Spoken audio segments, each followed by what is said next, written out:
Horrible. Je pense que s'il y a un mot sur lequel nous tous pouvons convenir sur la prestation aujourd'hui de la Juventus face à l'Atlético Madrid, c'est horrible. Zéro absolu. Le zéro absolu, c'est la température plus froide de l'univers. Zéro tactiquement. Allegri, rien. On dirait qu'il a rien appris. On dirait qu'il vient de se retrouver aujourd'hui, en fait. Premier jour de la retraite, premier jour d'entraînement, direct, amical. J'ai rien vu tactiquement. J'ai rien vu techniquement, même au niveau des individus, des joueurs, tout seul. Aucune expression. Et j'ai rien vu physiquement. Retard de conditions. Peut-être, comme nous le dit Danilo, peut-être dû à la tournée, au jet lag, etc., etc. Néanmoins, ça fait 7 jours de distance du début du campionato contre le Sassuolo, et cette Juve nous a rien montré. Au contraire, peut-être même qu'il y a eu une certaine régression, en fait. Chivas, très bien, même assez bien. Barcelone, mitigé, mais quand même on a joué un temps. Real Madrid, on s'est fait bien entendu surclasser par les Real Madrid, hein, même dans le premier mi-temps, mais au moins la première mi-temps, on a tenu tête. Et la cata absolue avec un Atlético qui est fameux pour faire mal jouer les autres équipes. Simeone est roi du catenaccio, hein, on l'a vu déjà mettre sur la pelouse un 5-5-0 hein, comme compo initial.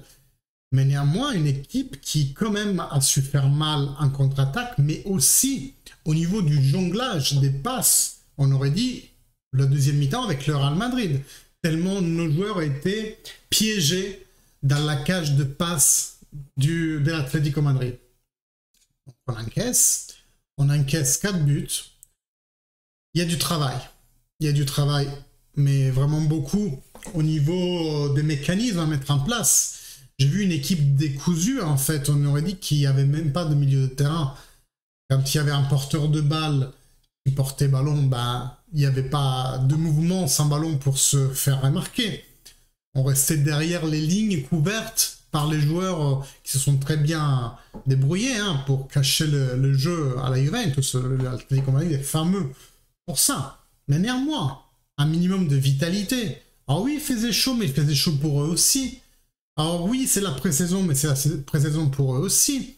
C'est quand même inconcevable de se prendre un 4-0 chez nous. Eh ben, on l'a bien vu qu'on était chez nous, en fait. Ils ont joué en claquette. Ils sont descendus sur la pelouse avec rien comme un jeu. Est-ce que c'est le manque du public? Est-ce que c'est parce que la veille, ce match devait être annulé et puis ils venaient du jet lag? Ils étaient fatigués, en même temps démotivés de devoir quand même jouer? J'en sais rien.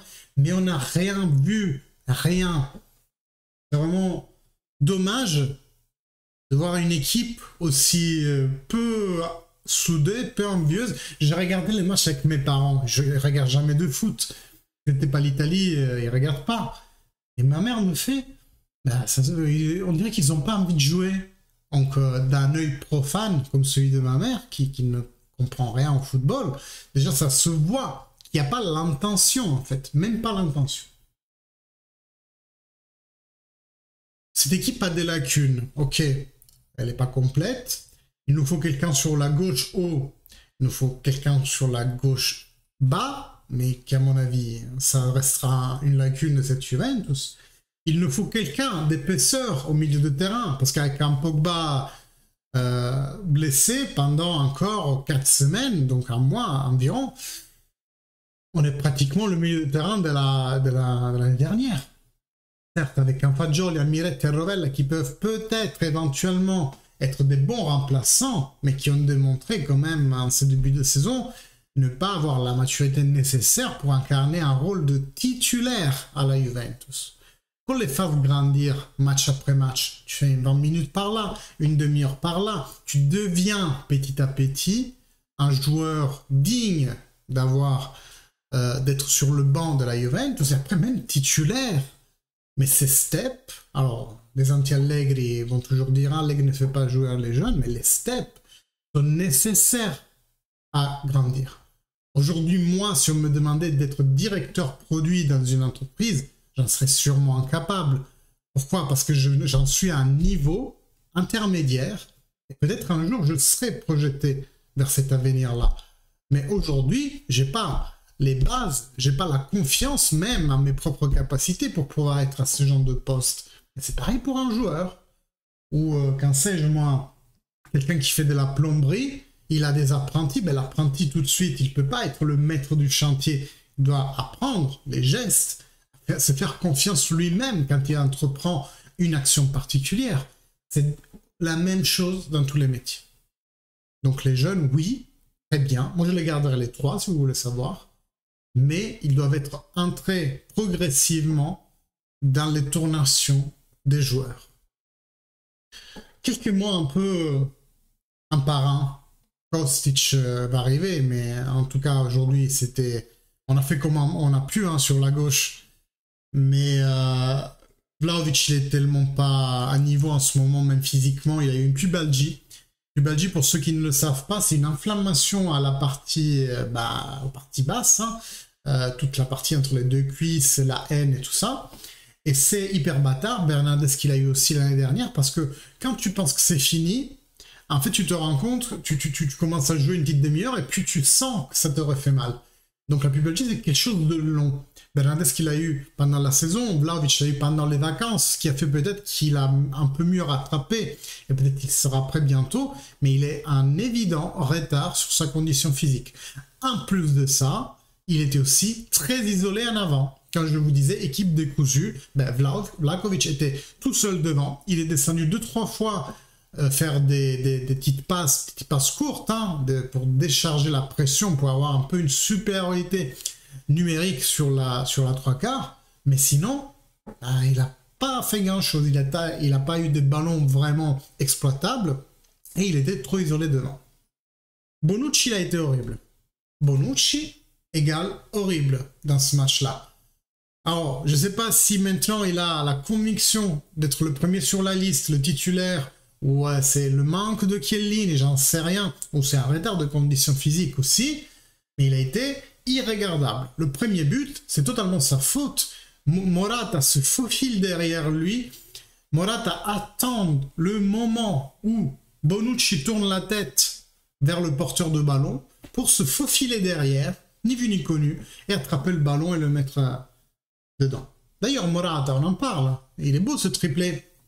Pour ceux qui disaient « Ah, Morata, j'en peux plus, il est nul. Ah, il est nul. » Et en plus, en jouant en tant que pointe, c'est qui maintenant est vraiment son désir. Maintenant, il veut jouer que comme pointe. Il veut plus faire l'ailier. Il veut plus faire le mec qui dit « On a besoin de quelqu'un à gauche, ben on met Morata. » Non, il veut faire la pointe.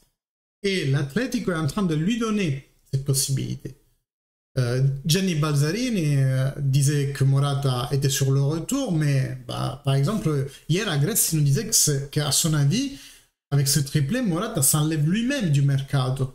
Parce que d'où dans le monde l'Atlético il va te donner un joueur pour les 15 que la Juve demande, qui vient de faire ces performances-là et qui peut aussi apporter quelque chose à l'Atlético. On n'y croyait pas beaucoup. On disait Simeone ne veut pas de lui. Apparemment, oui, en fait. Et beau triplé, Morata. Franchement, super. 3 beaux buts. 3 beaux buts. On parle un peu de Gatti parce qu'on a parlé de Bonucci. Gatti, il est vraiment en train de démontrer beaucoup de maturité, à mon avis. Je le vois très sûr de lui, très concentré, focus. Et je vais vous dire un truc, si la situation reste telle qu'elle dans une semaine, pour moi, la défense titulaire, c'est Bremer Gatti. Bonucci, s'il doit jouer comme il a joué hier, pour moi, il ne doit pas jouer contre le Sassuolo. Bref. Milieu de terrain un peu inexistant. Hier, Locatelli a fait quelque chose de bon, mais pas assez, clairement. Alors qu'il avait fait une masterclass contre le Real Madrid. Celui qui se sauve est un peu Zakaria, qui a fait un très bon travail de récupération, de contraste. Mais le meilleur sur le terrain, pour moi, c'est Szczesny. Pourquoi ? Il attrape quand même un penalty. L'année dernière, il en a pris, je crois, 3 sur 5, pour me tromper. Donc il est vraiment fort en penalty, en fait, Szczesny. Et le tir de Coquet qui allait dans la lucarne, et il l'enlève. Il a sauvé 2 situations vraiment dangereuses. Super Szczesny. J'espère que ça va mieux commencer que la saison dernière. Bref, pour vous donner juste quelques news de mercato, Kostic se rapproche. La Juventus aurait fait une offre de 8 millions, mais ça me semble tellement bas, et serait prête à compléter à hauteur de 15 avec des bonus. Donc les deux clubs ont des échanges, plusieurs échanges quotidiens. Et les joueurs devraient arriver incessamment sous peu. Le problème, c'est que l'Eintracht, je crois que c'est, je sais pas si c'est demain ou mercredi, ils ont la finale, la Supercoppa européenne contre l'Atlético Madrid, non? Gagnant de la Champions League contre gagnant de l'Europa League. Donc l'Eintracht aimerait bien le garder au moins pour cette finale, mais la Juve en a besoin le plus vite parce que cette semaine, on doit travailler, peut-être moins physiquement, mais beaucoup tactiquement. Parce que vu le 0 qu'on a vu hier, on doit absolument travailler la tactique cette semaine. Avoir peut-être moins de charges physiques pour récupérer en fait les grosses charges de travail qui ont dû être faites dans les semaines précédentes, pour recouvrer de la tournée en Amérique et pour être d'attaque contre le Sassuolo. Petite info sur Paredes, Paredes, pardon, il n'est pas portugais ou comment on dit, c'est quoi les autres là, les portugais de l'Amérique du Sud? J'ai oublié, brésilien. Non, il est argentin, donc ça se prononce Paredes. Eh bien, PSG et Juventus sont en train de parler. 15, 20, ils pourraient se libérer et venir jouer chez nous. Ce qui fermerait, à mon avis, la porte à Milinkovic-Savic. Donc, à voir, à voir. Faites-moi savoir ce que vous en pensez dans les commentaires. De tout ça, hein, du match amical, c'est quoi, comment vous l'avez vécu? Est-ce que vous avez une perf attachée comme moi? Parce que j'en pouvais plus déjà au bout de 30 minutes. Et du mercato, c'est quoi vos espoirs pour le prochain mois qui va être décisif pour boucler une équipe qui soit à la hauteur pour avoir une bonne série. Mes amis, like, commentaire, abonnez-vous à la chaîne si jamais ce n'est pas fait. Vous cliquez en bas sur le bouton s'abonner, puis vous activez aussi la petite cloche. Comme ça, vous êtes mis au courant de toutes les prochaines vidéos. Et comme d'habitude, espérons de voir une meilleure Juventus. Fino alla fine, forza Juventus. Ciao!